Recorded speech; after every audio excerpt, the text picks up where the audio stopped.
Hello बच्चा party.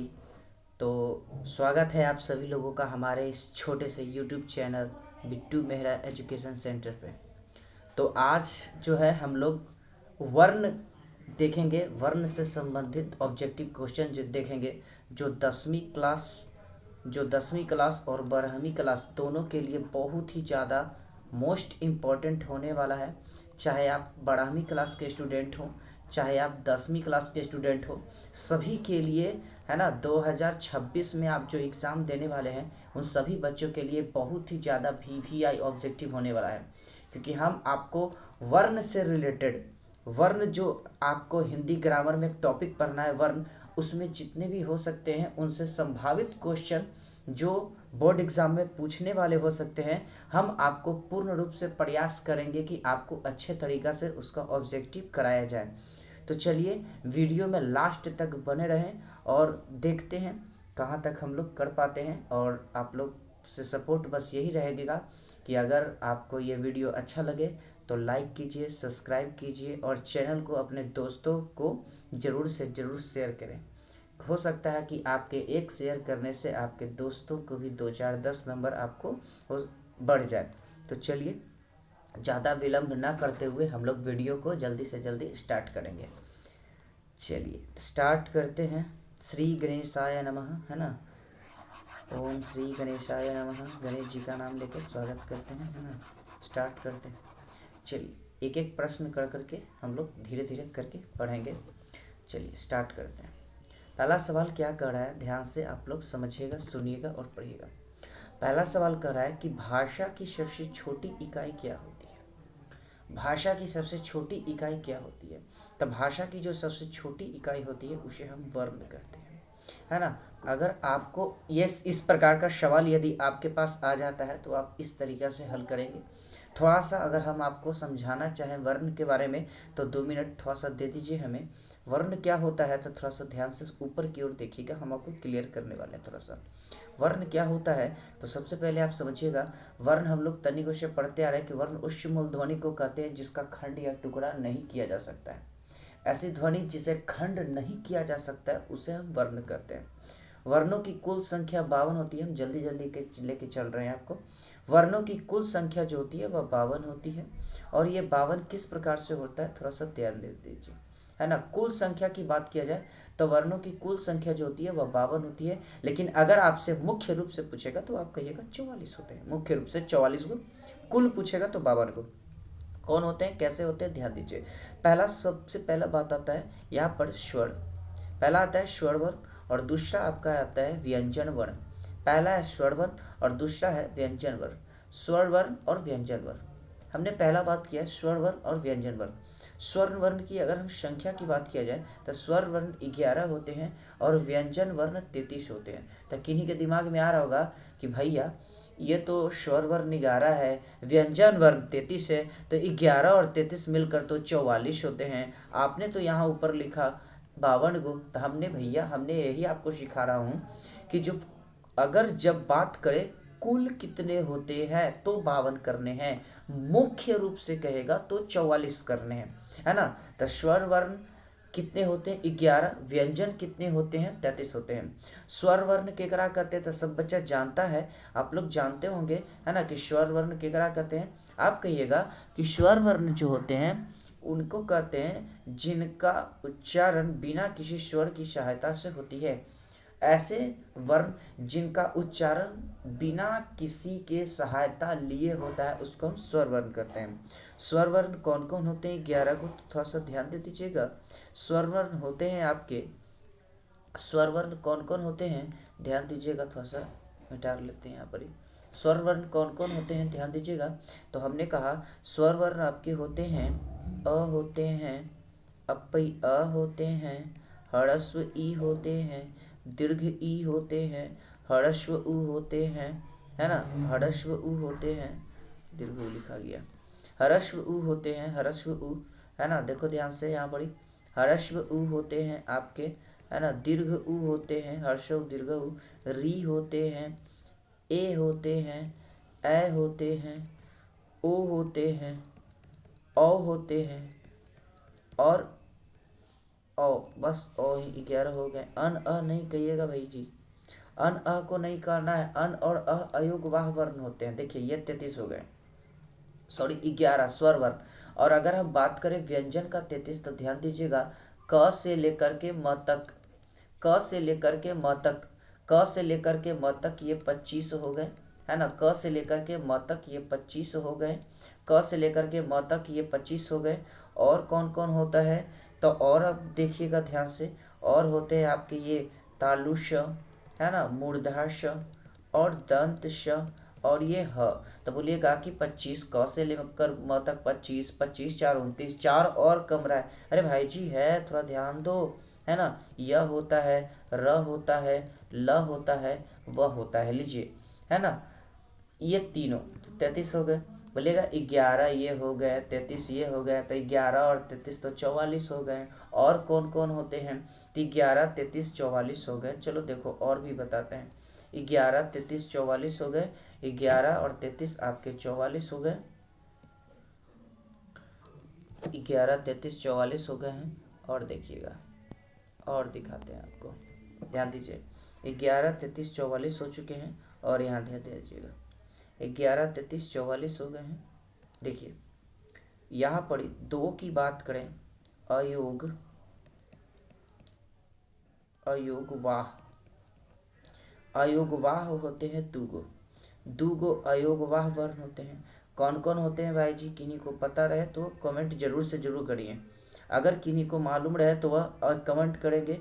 कौन कौन अयोगवाह वर्ण होते हैं, तो एक होते हैं अन और एक होते हैं अ। अन और अ को अयोगवाह वर्ण कहते हैं, दो हो गया, है ना। 4 संयुक्त होते हैं, संयुक्त, संयुक्त कितने होते हैं, 4 होते हैं। कौन कौन संयुक्त होते हैं, तो आप लोग को मालूम होगा, ये वाला छ, संयोगी छ इसको बोलते हैं हम लोग, है ना। छ, त्र, और क्या होते हैं, ज्ञ होते हैं, और एक और होता है श्र होता है। देखिए ये 4। और दूगो और बच गया भाई, दूगो और बच गया, दूगो एगो यहाँ पर है द्विगुण, द्विगुण व्यंजन, द्विगुण व्यंजन, द्विगुण व्यंजन होते हैं दूगो, दूगो द्विगुण व्यंजन होते हैं। ध्यान दीजिएगा, है ना। जगह का अभाव, जगह का अभाव, देखिएगा दूगो द्विगुण होते हैं जी, दूगो द्विगुण होते हैं। कौन कौन द्विगुण है दूगो, तो कहिएगा एगो अड़ होता है और एगो अढ़ होता है ना। एगो अड़ एगो अढ़, तो ये होते हैं। ये हो गए आपके टोटल कुल 52 व्यंजन। तो आई होप आपको अच्छे से समझ में आया होगा। तो आगे चलते हैं, अब आपको धीरे धीरे हम ऑब्जेक्टिव की ओर लेके चल रहे हैं, है ना। तो सब लोग को समझ में आ गया होगा आई थिंक, है ना। तो चलिए देखिएगा ध्यान से, ध्यान से समझने हैं आप सभी लोगों को, और आगे की ओर ऑब्जेक्टिव की ओर हम करेंगे। ध्यान दे दीजिएगा, आगे अब ऑब्जेक्टिव की ओर आगे बढ़ते हैं। चलिए आगे बढ़ते हैं। दूसरा कहता है कि हिंदी में मूल कितने वर्ण होते हैं। देखिए यहाँ पर क्या बोल रहा है, हिंदी में मूल कितने वर्ण होते हैं, यानी कि वर्णों की संख्या आपसे पूछ रही है।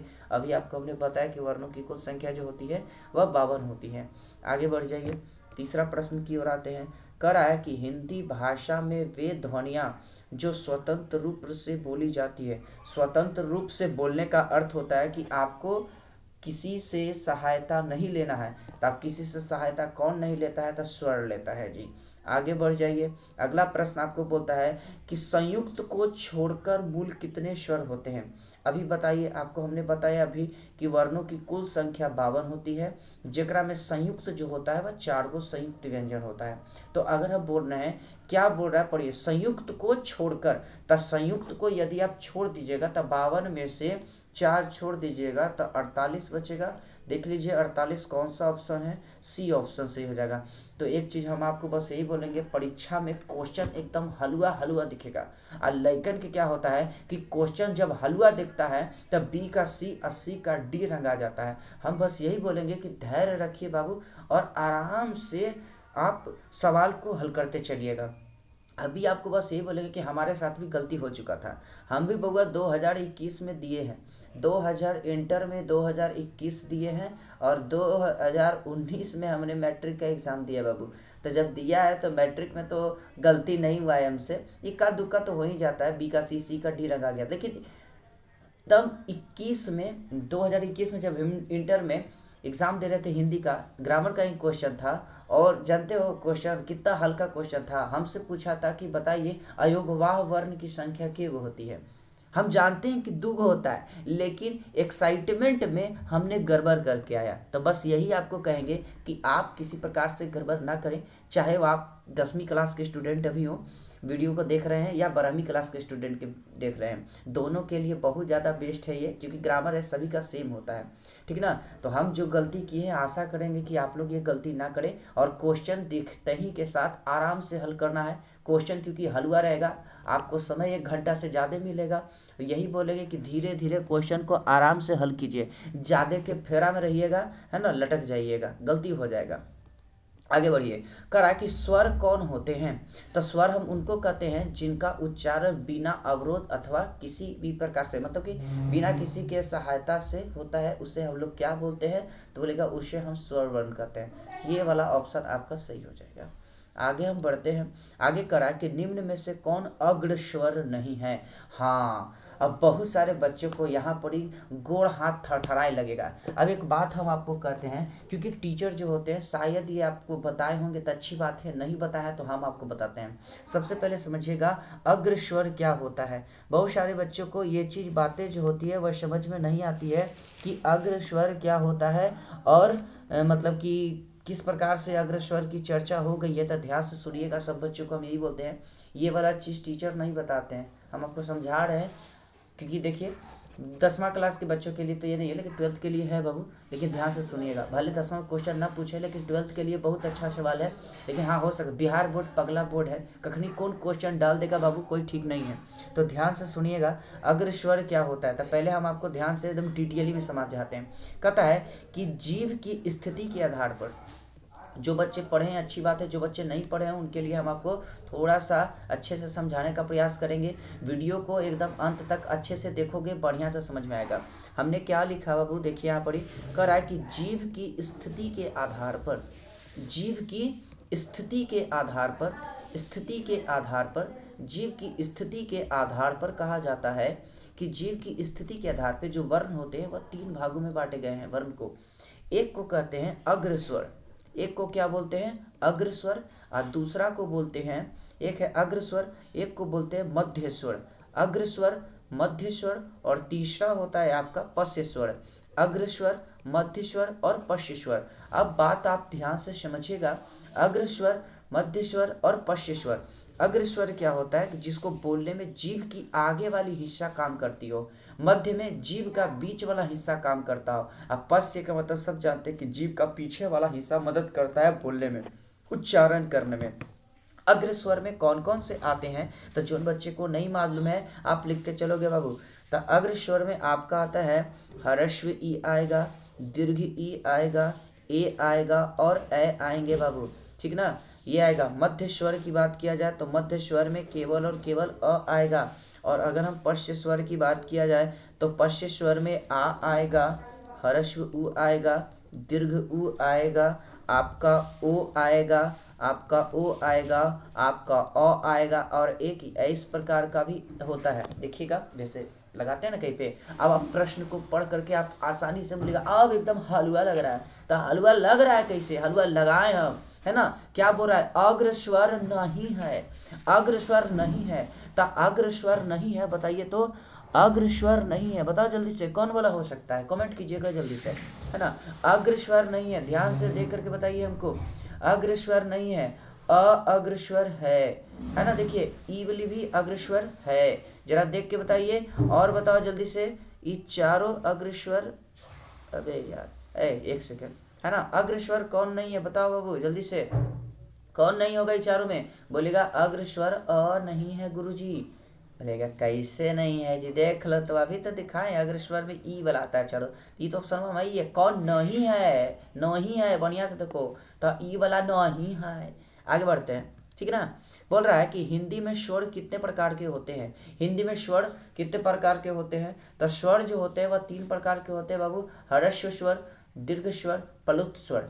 ह्रस्व स्वर, दीर्घ स्वर, प्लुत स्वर, 3 गो। चलिए आगे बढ़ते हैं। अगला सवाल कर रहा है कि हिंदी वर्णमाला में अन और अह को क्या बोलते हैं। अभी 1 सेकंड पहले के लिए जल्दी से देखिए बुआ, अभी 1 सेकंड के पहले के लिए हमने आपको दिखाया था, यहाँ पर देखिए तो, है ना, देखिए तो जल्दी से कई को बताए थे। देखो तो अयोगवाह अन और अह को क्या बोले थे, देखो यहाँ पर ध्यान से, अन और अह को अयोगवाह बोले थे। बोलिएगा कि गुरु जी एकदम समझ में आ गए जी, है ना। समझ में काहे नहीं आएगा बुआ, इतना मेहनत कर रहे हैं, आएगा नहीं, आप लोग को भी आएगा, ठीक ना। क्या कर रहा है, अन और अ को क्या बोलते हैं, अयोगवाह वर्ण कहते हैं जी। आगे बढ़िए, कर रहा है अगला सवाल, जिनके उच्चारण में दीर्घ स्वर से अधिक समय लगता है। अब दीर्घ स्वर से अधिक समय लगता है क्या जी, तो दीर्घ स्वर से अधिक समय लगता है प्लुत स्वर को, है ना। ह्रस्व स्वर की अपेक्षा 3 गुना समय लगता है प्लुत स्वर में। आगे बढ़ते हैं, कह रहा है कि निम्न में से कौन स्वर नहीं है, स्वर वर्ण नहीं है। तब बताओ स्वर वर्ण कौन कौन होता है, 1 सेकंड के लिए बोलिएगा। अ होता है, अपया होता है, हर्षई होता है, दीर्घई होता है, हर्षऊ होता है, दीर्घ होता है, री ए आई ओ औ तक होता है। लेकिन देखिए तो यहाँ ई तो नहीं होता है जी, यही ऑप्शन आपका सही हो गया। आगे बढ़ते हैं, उच्चारण के समय जीभ की स्थिति के अनुसार स्वर कितने प्रकार के होते हैं, लो आ गया। अभी बताए थे थोड़ा देर पहले कि जीभ की स्थिति के आधार पर जो होता है इसे 3 वर्गों में बांटा गया है। कौन कौन से वर्गों में बांटा गया, अभी कमेंट करो जल्दी से, कमेंट करो कौन कौन से होते हैं, तो कहिएगा क्या चीज, अग्र होता है, मध्य होता है और पश्चिम होता है। जिन बच्चों को वीडियो अच्छा लग रहा है जरूर से जरूर लाइक करके जाना है, समझे, लाइक करके। अब आगे हम बढ़ते हैं, तो कहिएगा कि अगला सवाल, चलिए देखिए अगला सवाल कर रहा है कि वे ध्वनि जो स्वर की सहायता के बिना उच्चारित नहीं हो सकती है उन्हें क्या बोलता है, व्यंजन कहते हैं। क्योंकि व्यंजन का परिभाषा कहता है कि जब तक आप स्वर वर्ण की सहायता नहीं लीजिएगा तब तक बोल ही नहीं पाएंगे, है ना। तो ये तो बोल रहा है कि उच्चारण नहीं किया जा, वे ध्वनि जो स्वर की सहायता के बिना उच्चारित नहीं हो सकती है, बिना होकर सहायता आप लिए उच्चारण नहीं कर सकते, वे व्यंजन वर्ण होते हैं, व्यंजन वर्ण होते हैं जी। आगे बढ़ जाइए तो देखिए तो कितना बढ़िया बढ़िया सवाल आपके लिए लाए हैं। कह रहा है कि निम्न से कौन स्पर्श व्यंजन है, स्पर्श व्यंजन है, स्पर्श व्यंजन। तो बोलिएगा कि स्पर्श व्यंजन केकरा कहते हैं, स्पर्श व्यंजन किसको कहते हैं, तो किसी के दिमाग में आ रहा होगा, अभी तो बतेला है, क से लेकर के म तक वाला, क से लेकर के म तक को हम लोग स्पर्श व्यंजन कहते हैं। अब आप लोग खुद देख करके बता दो कि क से म के बीच में कौन है, तो ई वाला है, दिख गया बनने को छ, ऑप्शन नंबर बी। आगे बढ़िए, अगला सवाल आपसे कह रहा है कि अगला सवाल आपसे कहा जा रहा है कि हिंदी व्याकरण के अंतिम पंचमाक्षरों का उच्चारण स्थान क्या होता है। पंचमाक्षर का मतलब समझिए यहाँ पर क्या होता है, पंचमाक्षर का मतलब पक्षमा अक्षर। जैसे आप मान के चलिए पढ़ते हैं क ख ग घ अंगा, तो अंगा लास्ट पचमाक्षर हो गया। जैसे च पढ़ेंगे च छ ज झ इया, तो इया आपका लास्ट हो गया। फिर ओकर बाद आता है फिर ट ठ ड ढ टवर गिना, त थ द ध न, फिर आ जाता है आपका प फ ब भ म। ता ई जो आपको दिखाई दे रहा है, ये जो आपको दिखाई दे रहा है इसी को बोलते हैं पंचमाक्षर। पंचमाक्षर का मतलब पचमा अक्षर, पचमा अक्षर। तब पचमा अक्षर जो होता है उसको हम लोग अनुनासिक कहते हैं। अनुनासिक, नासिक का मतलब होता है नाक से बोले वाला, नाक से बोले वाला, नाकिया के बोले वाला, समझ लो है, नाक से बोले वाला, तो इसी को बोलते हैं पंचमाक्षर, नाक से बोले वाला। आगे बढ़िए देखिएगा, अंतः अष्ट व्यंजन कौन है, तो अंतः अष्ट व्यंजन कौन है, सब बच्चे पढ़े हैं तो आप लोग को मालूम होगा कि अंतः अष्ट व्यंजन हम लोग किसको कहते हैं, य र ल और व को अंतः अष्ट व्यंजन कहते हैं। य र ल व को अंतः अष्ट कहते हैं, तो य र ल व य है जी, का है डी ऑप्शन में। चलिए हम आपको डिटेयली में कितना बढ़िया तरीका से बताते बताते चल रहे हैं। बस आपसे यही कहते हैं कि वीडियो को लाइक कीजिए, सब्सक्राइब कीजिए और अपने दोस्तों के साथ जरूर भेजिए, समझ रहे हो। यहाँ देखिएगा तालुश है ना, मूर्धन्य श, दंती श और ह को क्या बोलते हैं, तालुश मूर्धन्य श दंती श और ह को क्या बोलते हैं, उष्ण व्यंजन कहते हैं। उत्क्षिप्त व्यंजन, ले बउआ आगे मैया गोड़ हाथ कांपना स्टार्ट। इतना खतरनाक काय हो गया, तो देख बाबू उत्क्षिप्त केकरा कहते हैं, तो सुन बउआ, ई बोलते हैं उत्क्षिप्त व्यंजन जो होता है इसे हम लोग किसके नाम से जानते हैं, तो 2 गो नाम इसका होता है। अब जो बच्चे जानते हो कमेंट करो, और जो नहीं जानते हो वीडियो में बने रहो, है ना। दूसरा कहता है आपको, देखिए द्विगुण व्यंजन का दूसरा नाम होता है जी, द्विगुण व्यंजन जो बच्चे पढ़े उन्हें पता होगा, द्विगुण व्यंजन का ही दूसरा नाम होता है उत्क्षिप्त व्यंजन। तो द्विगुण व्यंजन, उत्क्षिप्त व्यंजन एकड़े बोलते हैं हम लोग, है ना। द्विगुण व्यंजन को ही बोलते हैं अड़ एवं अढ़ हो गया। आगे बढ़िए, कह रहा है कि स्वर वर्ण की संख्या कितनी होती है। स्वर वर्ण 11 होवे 6, स्वर वर्ण की संख्या 11 होती है, स्वर वर्ण की संख्या 11 होती है। यहाँ देखिएगा ज्ञ है, सबसे पहला बात ज्ञ जो होता है यह एक प्रकार का संयुक्त व्यंजन है। और संयुक्त व्यंजन किसको कहते हैं, जब दो छोटे छोटे व्यंजन मिल करके बनता है उसे हम लोग संयुक्त व्यंजन कहते हैं। तो देखे तो ज्ञ, ज्ञ याद करे का तरीका हम आपको बताते हैं ज्ञ कैसे बनता है। तो ज्ञ में एक चीज आपको दिखाई दे रहा होगा, ज्ञ में ज्ञ बोल के देखिए ज्ञ ज्ञ ज्ञ ज्ञ, यानी कि एकरा में इया आ रहा है। तो दो ऑप्शन में इया है नहीं, कहानी खत्म। अब ई दूगो में है इया, तब इया जो है तो एकरा में देखिए तो ज्ञ ज्ञ बोल रहा है, तो एकरा में देखिए हलंत वाला होगा, हलंत वाला लगा दीजिए। देखो ऊपर में पूरा ज है, पूरा इया है, नहीं ई वाला होगा, बी होगा। देखिएगा ध्यान से, आगे बढ़िए। अगला प्रश्न आपसे कह रहा है, ई किया गया बे, है ना। अगला प्रश्न आपसे कह रहा है कि देखिए संयोगी क्षत्रज्ञ की गणना स्वतंत्र रूप से, है ना, वर्णों में नहीं होती है। ये वर्ण नहीं है, इस सही तो बात है ये कि वर्ण नहीं है, वर्ण नहीं है, ये एक प्रकार का संयुक्त व्यंजन होता है। इसको हम वर्ण में नहीं लेके आते, अलग से हम आपको बताए थे, क्योंकि वर्ण की संख्या 44 गो होती है मुख्य रूप से, ओकरा में 44 गो में ही नहीं है बाबू। ये अलग से संयुक्त व्यंजन जब हम पढ़ते हैं ओकरा में आता है आपका। तो ये हो जाएगा पहला नंबर ऑप्शन। आगे बढ़ते हैं, कह रहा है कि हिंदी में व्यंजन वर्ण की संख्या कितनी होती है। व्यंजन वर्ण की संख्या 33 होती है ना। कंठस्य ध्वनि इनमें से कौन है। लो, कंठस्य का मतलब होता है कंठ से बोले वाला। तो कंठ से बोले वाला कौन होता है, तो क ख ग घ अंग, है ना। कवर्ग वाला जो होता है वह कंठ से बोला जाता है, कवर्ग, इसको हम कवर्ग कहते हैं। आगे बढ़ते हैं, अगला कहता है कि देखिए तो यहाँ पर क्या लिखा हुआ है, इसको क्या पढ़ते हैं आप, है ना, मूर्धन्य स।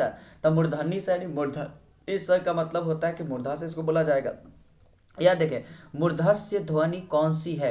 मूर्धस्य का मतलब होता है मूर्धा से बोले वाला। तो हम आपको एगो ट्रिक आपको देना चाहते हैं, जिन बच्चों को पता नहीं है, हम आपको बस यही बोलेंगे कि आप ऐसे लिखिएगा क च ट त प, क च ट त प। क से समझिएगा कि कवर्ग क ख ग अंगा वाला, च छ ज झ यहाँ वाला, ट ठ ड ढ न, त थ द ध न, प फ ब भ म, मतलब क च ट त प, क च ट त प, क च ट त प, क च ट त प, क च ट त प। और ट्रिक का चाहिए, ट्रिक है क ता मु द ओ, कतामु दो, क च ट त प, कतामु दो, क च ट त प, कतामु दो। माने क ई पट वाला समझिएगा, ये सब वर्ग लिखल है। वर्ग माने कवर्ग जो है कंठ से बोला जाएगा, चवर्ग जो है तालु से बोला जाएगा, टवर्ग मूर्धा से, तवर्ग दंत से, और पवर्ग ओठ से बोला जाएगा। अब यहाँ पर देखिए तो क्या बोला, मूर्धा। तो मूर्धा मूर्धा मूर्धा यहाँ है मूर्धा, देखो तो टवर्ग है, तो टवर्ग यह है। कितना प्रेम से हम आपको धीरे धीरे स्पष्ट रूप से पढ़ाते चल रहे हैं। लाइक करिएगा जो दोस्तों, क्योंकि बहुत मेहनत है ना जी, आप ही के लिए तो मेहनत हम कर रहे हैं कि ना। क्या लिखल है, त थ द ध और स किसका उच्चारण स्थान है। तो अभी तो बताएं, उतना छोड़ो ना। त थ द द देखो ना भाई, त थ द द देखो तो, त थ द द वाला कहाँ आएगा, दंत से, दंत से, दंत से। आ जा तो, आजा आजा आजा, दंत। बस आ जिस बच्चा को वो भी ना पता चलता, बस खाली देखो ना, एकरा दंत स कहल जाता है। यहाँ मार देंगे पट सीना, वहां समय नहीं लेना है, फटाफट बनाना है। अगला देखिए क्या लिखल है, जिन वर्णों के उच्चारण में दोनों ओठ द्वारा श्वास का अवरोध होता है उसे क्या। अरे ये इतना लंबा चौड़ा काहेला लिख दिया भैया, खाली देख ना कि ओठ से लिखल है तो ओठ होते, बस ज्यादा दिमाग लगाने का प्रयास नहीं करना जा पड़ी, समझो ना। हाँ आगे बढ़, क्या लिखल है, यदि नीचे का ओठ पूरी तरह काट दिया जाए तो किस ध्वनि का उच्चारण कठिन हो जाएगा, है ना। यदि नीचे का ओठ काट दिया जाए तो किसका उच्चारण जो है वह हम सही से नहीं कर पाएंगे। देखते हैं कौन बच्चा इसको कमेंट में सही आंसर देगा। ये हम आपको दिमाग लगाने वाला सवाल दे दिए हैं। हालांकि हम तो वीडियो के लास्ट तक आपको बता देंगे, लेकिन हम सोच रहे हैं कि देखते हैं कि ये सवाल कौन बच्चा हमको बता कर देगा। लिखल क्या चाहिए, यदि नीचे का ओठ पूरी तरह काट दिया जाए तो किस ध्वनि का उच्चारण कठिन हो जाएगा, है ना। देखते हैं कौन बच्चा इसको हमको कमेंट में भर दो इसका आंसर, सही आंसर, समझ रहे हैं। चलिए ये हम आपके लिए छोड़ रहे हैं, हालांकि हम तो बतेबे करेंगे, लेकिन देखते हैं कि कौन बच्चा इसको हमको कमेंट में सही आंसर दे सकता है। चलिए अगला लिखल है, वह व्यंजन का उच्चारण स्थान क्या होता है। वह का उच्चारण स्थान क्या होता है, तो वह का जो उच्चारण स्थान होता है वह दांत और ओठ के मिलने से होता है। दांत और ओठ के मिलने से, देखिए तो दंतोठ से लिखल है ना, तो दांत और ओठ दोनों मिलता है तब जाके वह बोलते हैं। अगला सवाल है, कह रहा है कि वत्स्य व्यंजन कौन सा है।